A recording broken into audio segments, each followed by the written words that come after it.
guys, how's it going? Today we're going to be focusing mainly on fertilizing our edibles in containers, raised beds, and like the onions and potatoes planted out in the dirtlands as row crops.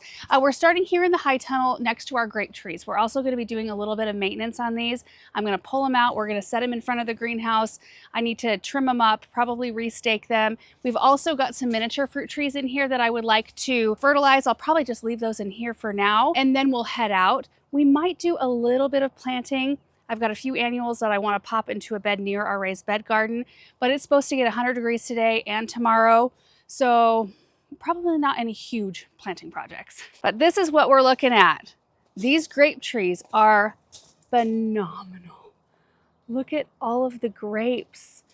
You can see that I have done zero trimming on these, and like they're trying to vine out, but you can still see the trunk down here. So the goal for today is to sort of lift the canopy. We are going to be cutting some of these grapes off because there's no way that these stems and this trunk can support the weight of this many mature grapes. Like, look at this. It's just insane. These trees are doing amazing. So quick backstory on the grape trees. We started this project last spring.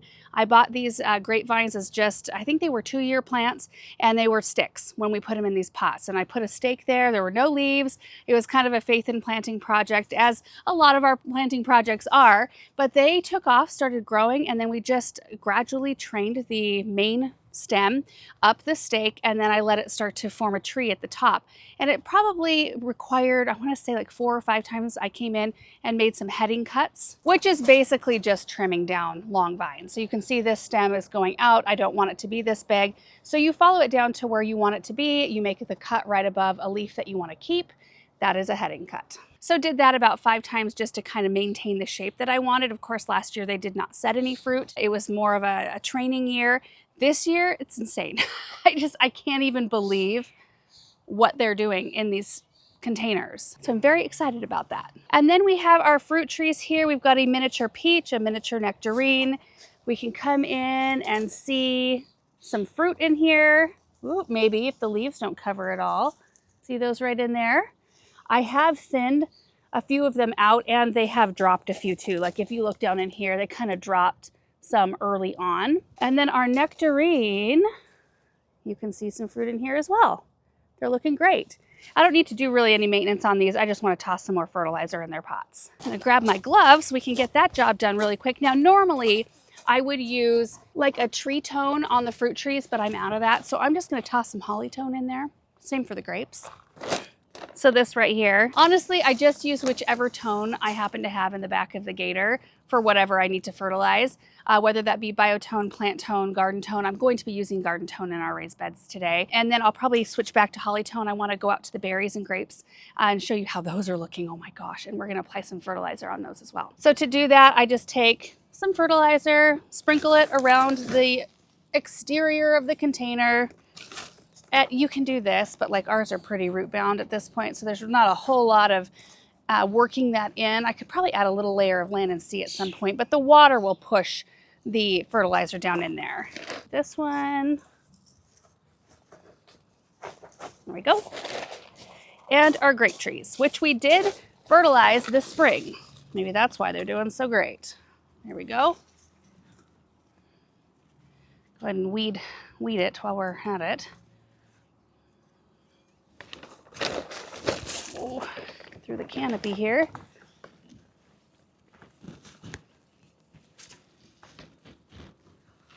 It's more important, I think, to fertilize things that are in containers versus things that are in the ground, because they are completely reliant on us for their nutrients and their water. They have nowhere to draw it from. So I think that's just especially important on those things and things you want to keep in containers for a long time, which is kind of the goal with those trees in there. Okay, now I'm going to attempt to separate those grape trees so we can do some work on them. Also, look at this beautiful fairy trail white hydrangea. Isn't that gorgeous? I need to find just the right spot to put this. Maybe we'll pop this in a container one of these days. Oh my gosh, I can't even believe that. The size of it, the blooms, it's amazing.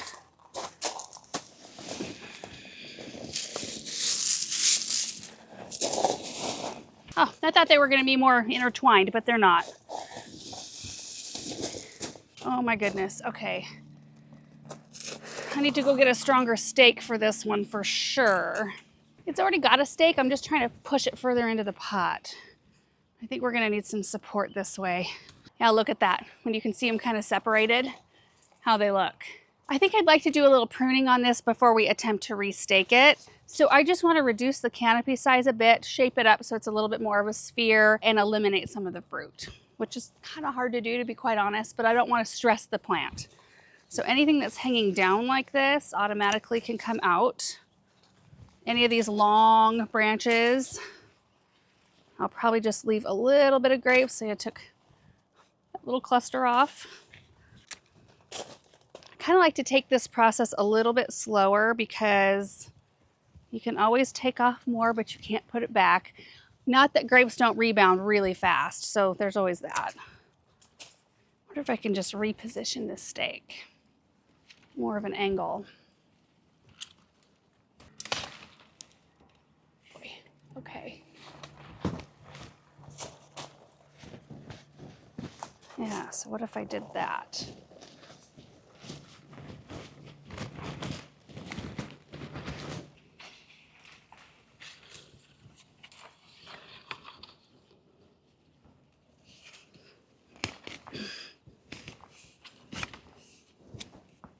It's a little better, right? So I'm just using a bamboo stake and these little rubber coated pieces of wire.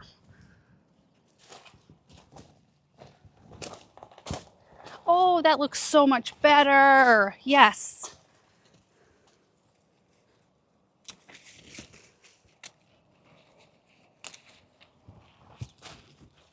Oh, that's beautiful. Beautiful. So this is what we ended up taking off that tree. Quite a lot of fruit, but we eliminated a lot of weight that this plant would have to support.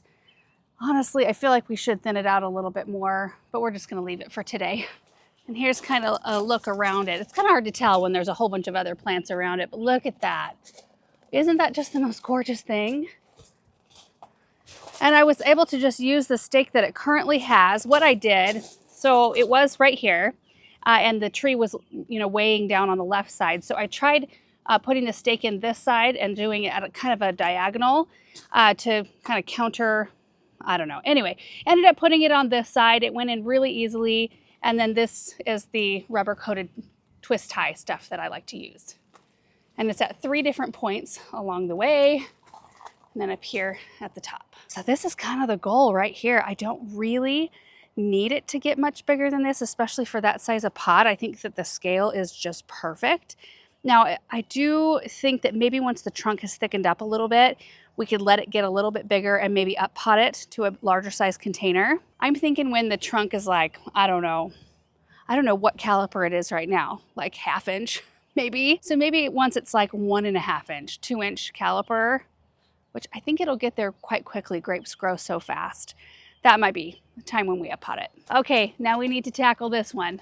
My goodness. This one's definitely shorter. So if we get in here, let's see if we can't. Yeah, we've got a little bit more play here, so we can make it a little taller. And then maybe we can choose one of these branches. It's pretty hard though at this point. We could choose one of those where it forks to continue going straight up if we want it to get taller.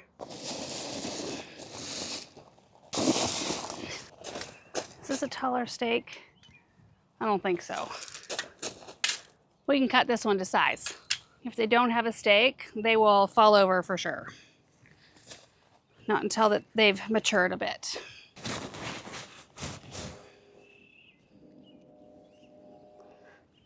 Okay, don't want to put too much stress on it.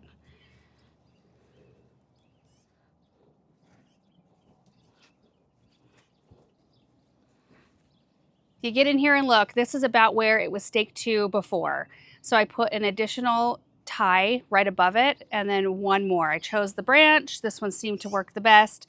So this one, we will gradually bring this one up as well, just a little bit more if we decide we want more height. But I think that's a good start. Now we can trim it.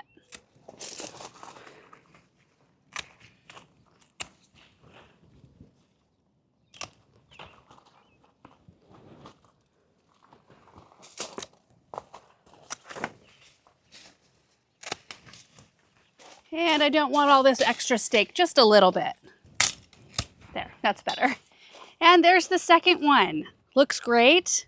You can see the little pile. This is what we trimmed off that one. And I did trim some extra clusters of grapes off just to eliminate some weight. Look at that, oh my gosh. Now I think I might, see this branch right here? I might tie that one up so it fills this gap a little bit, or we can just let it do its thing and it will probably fill in on its own. Let me step all the way back and you can see both of them. Isn't that just the most amazing thing? I mean, I started with, I don't even know how much money they were. I think they were like $14.99 a piece or $12.99 or something super inexpensive to get something that looks like this. Now it did take some time, but boy, I feel like that was worth the wait. And I'm almost wondering, since these are doing so well in the high tunnel, if we should just keep them in here so they can get used to their new haircuts. And it does provide them a little bit of protection. I noticed that we have one day on the forecast this week where it goes from high 90s into the 70s, which means that we're gonna have a huge windstorm again. And I wonder if I just leave them in here until they get past that, they can adjust to their new dues, and then we can move them out. I think that would make me feel more comfortable because I feel like I've so much invested in these time-wise to get them here. So now we just need to give them a little bit of water and settle that fertilizer in, and these fruit trees are done. Now we can move on to the next project, fertilizing project. Okay, we are at our next location, which is the raised bed garden, where we will fertilize first, and then I did load up with some really pretty plants for the flower bed on this side. So let's just take a little walk through this area just so you can see how things are going in here. We are getting to the end of some of our crops, so we can pop them out here in a little bit and swap them over for some warm season stuff, but overall looking really nice. So standing outside of the garden, you can see the Sweet Romance lavender looking absolutely stunning. This is the original lavender we planted here, what, 8 years ago, 7 years ago? And I'm just noticing how much honeybee activity never translates on camera like it does in real life, but maybe if you can see all of them on here. But there are a ton. They love it, and it makes me so happy. You can see the Colette roses. There are some fresh blooms on there, but they still are holding on to their first flush that really just need to be cleaned off. And then right inside the entrance, you can see our cabbage are looking great. Actually have a couple of these on our meal plan this week that we'll be utilizing. We've also got some cilantro that has bolted I planted last year, and bachelor's buttons, which I've just let self-seed. And they've self-seeded outside the box. They're just kind of willy-nilly, but I love it. The honeybees love those as well. In the bed right behind it, I planted our Lysianthus. I had them in the greenhouse, didn't really have a spot worked up for them, so I thought, you know what, let's just pop them in here and those will be beautiful. Also planted a purple bell vine that we started from seeds looking a little yellow in there. Anyway, planted that in there. Right opposite of that, we've got our Quartet Rainbow Stock with another purple bell vine, which is looking a lot more lively in here. What do you see? Is it a big bug? Yeah, it's a big bug. Is it a big bee? Green.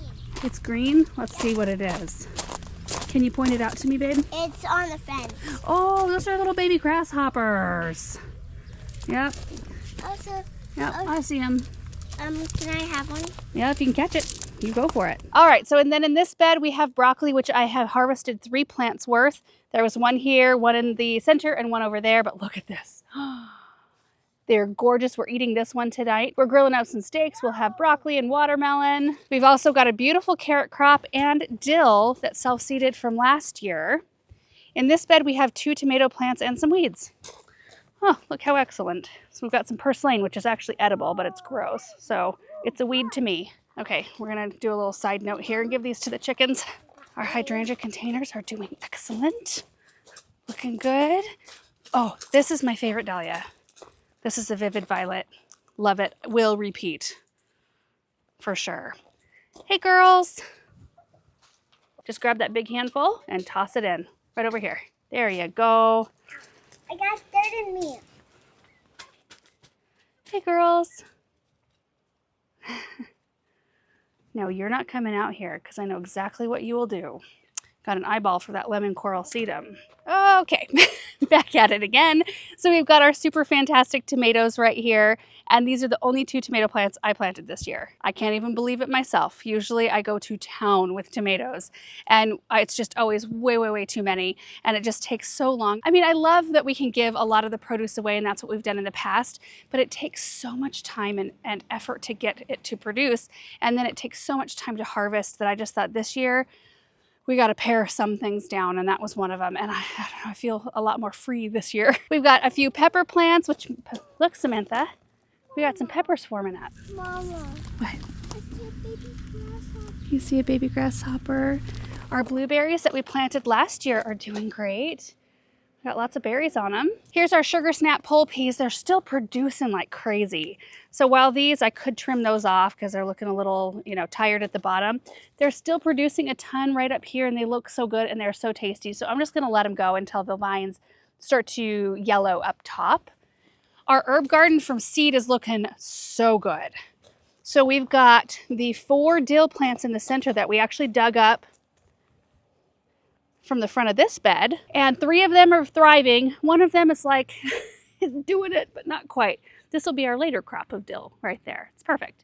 We've got 2 amazel basil. We've got 2 oregano, our rosemary, our sage, our thyme, parsley, and 2 chive plants. Okay, then on this end, we've got our garlic, which today I need to come through. We're gonna pop these scapes off because they're trying to set seed. Is what they're trying to do, and I don't want them to. I want to have them send all their energy down into their bulbs. So we're gonna pop the scapes off. We're going to fertilize them because they still have another month left-ish in this raised bed. We've got another trellis full of sugar snap pole peas, and then our lettuce, which we've been clearly harvesting from, but look at this. This is the iceberg lettuce right here. Aren't they beautiful? Even these kind of have a little bit of sketch-looking leaves on the outside. Gorgeous. And the chickens have been getting some as well. And today while we're up here, I think I'm going to plant that blue wheat. So I think we'll start in this area. What I intend on doing is grabbing my bag of garden-tone, which I'll show you. I'm just going to go bed by bed and feed the plants. And then when we get to the garlic bed, we'll do the scape thing. I need to go grab my wheat seed, and then we are going to plant these things in the flower bed. So do you remember the back and black sedum that we planted in the pots up by our portico last fall? Remember, I cut the pots and just sunk the whole plant down in the planter so that we could then pop it out in the spring. And also this helped make it more compatible with other water-loving plants because it kept some of the water away from the roots. Well, 5 out of the 6 that I planted look awesome. So anyway, I feel like that's a really good ratio, especially because we're getting kind of double duty. Now this is kind of a weird flower bed. It's like forgotten land over here. And I struggle with the water in this bed. So I thought, you know what? Back in black sedum might be perfect. It gets more sun throughout the day than you're seeing right now. Got a limelight hydrangea, which has never really thrived. I mean, it's living, but it never performs like the one on the other side. And I think it's because it's so close to this willow and this willow gobbles up water. So instead of putting in things that want more water, I'm putting in things that don't need it. So the back in black sedum, we'll pop the 5 in here. And then I'm gonna pop super bells in the ground because I've had pretty good success with that in the past. They're not recommended for in the ground planting. They're more recommended really for hanging baskets more than anything else because they like to dry down between watering. But I have done some experimenting, popping them in the ground, and I've had, I don't know, fair luck. I would say 75% of the time they do really well. So I thought we could pop these in just as an experiment. Plus, they don't grow so crazy that they're gonna grow out over the grass. But won't those look extra sweet with the back and black? They'll contrast one another. It'll add a little bit of color to this weird area. One of these days, I'm probably gonna extend the rock. There's one rock underneath that arbor. We'll extend a little pathway somehow, make this flower bed deeper. I don't know, it's just one of those weird areas. We actually use this grass. And while, I mean, I would love to shape it maybe a little bit differently, maybe we could round it a little bit more. We do use it, and I do think, you know, the willow gets its water from when we water the grass. So I don't really want to eliminate it altogether. Anyway, that's what we're going to do in this area, so let's get after it.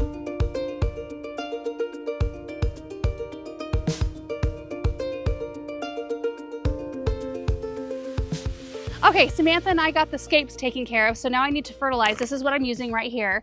I did want to mention that I am skipping the cabbage and the broccoli because I'm going to be harvesting those out this week to eat them.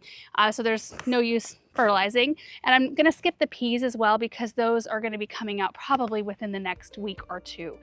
So I don't want to waste any fertilizer on those.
All right, this area is done, including our little flower bed, which turned out so cute. So 5 back in black sedum and the double smitten pink super bells, which of all the super bells that exist, this one's actually my favorite.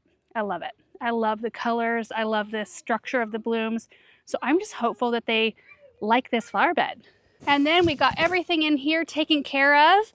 And like I said, I did skip fertilizing the peas, the cabbage, the broccoli, and the lettuce, just because those beds will be cleared out pretty quick. But everything else in here has been fed, which feels nice to have that done, and it's looking good. I did come out here last night and I kind of shaved up, maybe I should do that real quick on this side so you can get through the arbor. Kind of shaved up the branches here. We have an instant karma elderberry, what's a shrub slash small tree in here that I kind of shaved up too so you could walk through. And then I started all of our rose deadheading and cut back. There's salvia, well, nepeta right here I cut back, salvia that I cut back, and I made it, I don't know, maybe halfway. I also did a bunch of weeding out in the south garden last night. We've got bindweed coming up just everywhere. So I was just out there sweating my head off, getting all of those weeds pulled. Okay, the last area I want to tackle today is the berry and grape area. Okay, here we are. Here are the grapevines right here going to town. So we've got the 2 white Niagaras, which I actually cut back quite a bit further than the other 2 in that like they didn't have stem. Well, this one has a stem that went all the way to the top, but this one didn't. I was only able to train the main stem up to this middle training wire. So I'm hopeful that we can train one of these up to the top once it's reached, you know, it's grown a little bit more. We can tie it off here so then we can train more. But they are completely loaded with grapes, which is very exciting. You can see how much further along these are than the ones in the back. So it'll be interesting to see how much later the other ones form up. We've got a broken branch or 2, which doesn't surprise me with all of our wind. And the 2 wild beastly grape plants right here are the Suffolk Red, which are a red table grape. And these look a little bit more like the ones we have in the back. A little bit less size on them. Boy, I didn't even realize the difference in the 2 until right now. Like, look at these. These are the white Niagaras right here. These are a seeded grape, but they are the best for juice. They call them the white Concord, and they've got that wonderful flavor, and we just steam them to get our juice, and it's just pure grape juice, no sugar added, and it's fantastic. I don't think we steamed them last year. It was the year before, and my goodness, we enjoyed that. And we made a lot of gummy snacks out of the juice as well. I think I showed both the steaming process and making gummy snacks along the way in videos at some point. Today, I think I'm just gonna come along and just prune off some of these wild arms just so that they don't like grow out into the grass or grow too far forward, but I'm gonna leave them largely alone. Like the interior part here, I want to keep leaves so that they can soak in lots and lots of energy. Also, it kind of helps protect and cover the fruit a bit, keeps the birds out of them. And right in front of the grapes, we have our berry beds. There are 3 of them. They are 30 feet long by 3 feet wide. And we've got 2 of them full of raspberries. This is the Heritage Red. It's an everbearing. And then we've got Fall Golds, which are a gold everbearing. And then the third row over are all the blackberries. And maybe we can link a couple videos down below about how I prune these, because there are everbearing types and June-bearing or summer-bearing type raspberries. And it kind of goes the same with blackberries as well. So anyway, there's quite a lot of information to go through in terms of pruning. But this year I did mow them all down instead of selectively pruning so that we could have our June crop. I kind of forfeited the June crop in favor of the easier pruning method. So this is what we got from that. And you can see that they are forming up some already. We've got berries hanging out. There's a honeybee right there. They look super duper healthy. I'm really, really happy with them. And I'm just gonna sprinkle some fertilizer in today. Like, I'm gonna take a handful and just kind of put my hand in there and sprinkle it around, just around the base of the plant, because I can't really get in there and see. You know, it's not easy access in there. Our containers are doing really well. And then our Fall Golds have a little bit of patchiness here, but they will fill in quickly. And same thing with this, the honeybee right there. We've got them forming up. And then over here, we've got our blackberries, which, oh my goodness, these are the Triple Crown. And this, if you have room for one blackberry, the Triple Crown is the one I recommend. They bear for weeks and weeks and weeks and weeks. They have huge blackberries that are super sweet, delicious. I've got 2 Triple Crowns here, and I've got 2 on the end.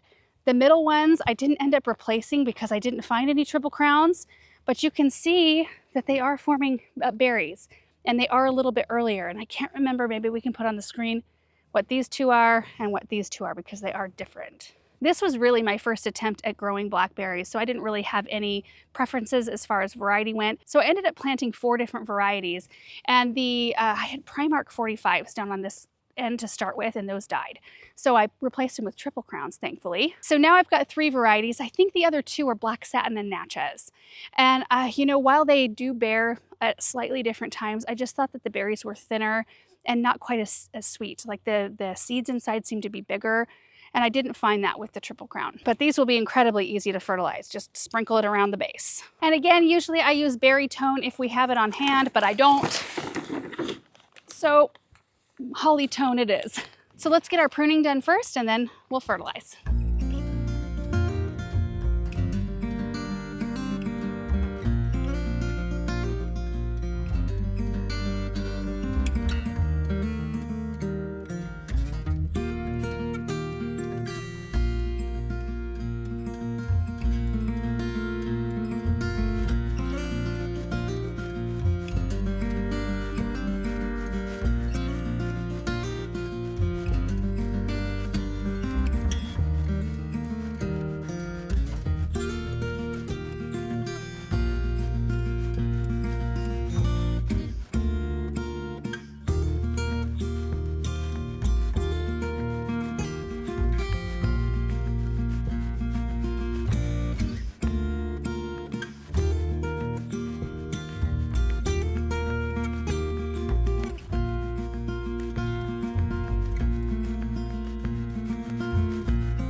So here are the grapevines after their little trim.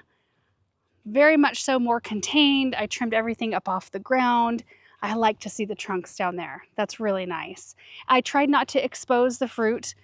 So, you know, there are some branches that I just left on just so that, you know, they're not all of a sudden exposed to 100-degree sun. I don't know what that would do to them. Anyway, I think we are good on these. Here's the back side. Looking great. So this is the west side. These get the afternoon sun.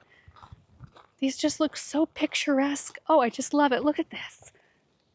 Oh, oh my gosh. Oh, we're going to have grape juice this year. Yay. And the berry beds look exactly the same as they did before. But we got some fertilizer in there. The drips will run tomorrow morning, so that will just start working the fertilizer down in around the roots. For a second there, I thought this was our last spot, but it's actually not. We need to head out to the dirt lands and we need to fertilize the onions and potatoes. So let's do that and then we'll be done. Here we are. This shouldn't take very long. I'm just going to take my bag of Garden-tone and sprinkle it between all of the onions and alongside the potatoes and the corn. I forgot about the corn down there. Ranunculus, you guys, I think are a bust. Walking toward them right now. I was hoping, well, I mean, maybe not a total bust. I do see some buds forming up here, but so much bindweed. I just came out here and pulled. I mean, pulling it really doesn't do anything except for it keeps it from at least climbing up the plants. But it just got too hot too quickly and I planted them way too late. So some of them are already kind of fizzling out, which it's fine. I'll just pull them out of the ground and dry them and store them for next year. We might get a few little cute blooms out here. I can see some little pink ones forming up. But our corn looks great, as do our pumpkins. I had to reseed just a small handful of our pumpkins. The Pipian from Tuxpan, one of the hills came up. One of them, when I went to replant with something different, because those seeds were so old, I saw that there might be a couple of the seeds underneath there that were starting to like sprout. So I might have a mix in that hill. I went ahead and planted different seeds in there just in case. And then my Turk's turban, none of those came up. So I went and got fresh seeds and started over with those. But overall, looking great. Look at all that green. There's our Turk's turban section with nothing. But hot chocolate pumpkins coming up like crazy right here. Looking really awesome. I'm so excited. Okay, let's feed these crops.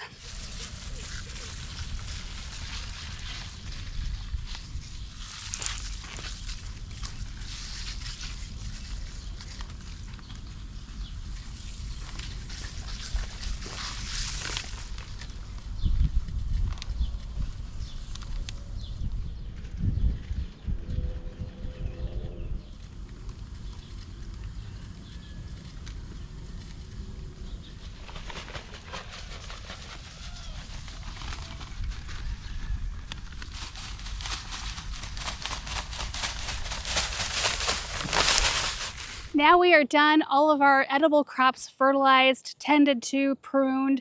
That always feels really nice. Plus we got those sedum and the super bells out, which I think look really good together. I'm excited to see how they do in that space. So I'll give you updates on that a little bit later on this season to show you how things are panning out there. Anyway, guys, thank you so much for watching today's video. I hope you enjoyed it. I hope you're having a really great day and we'll see you in the next video. Bye.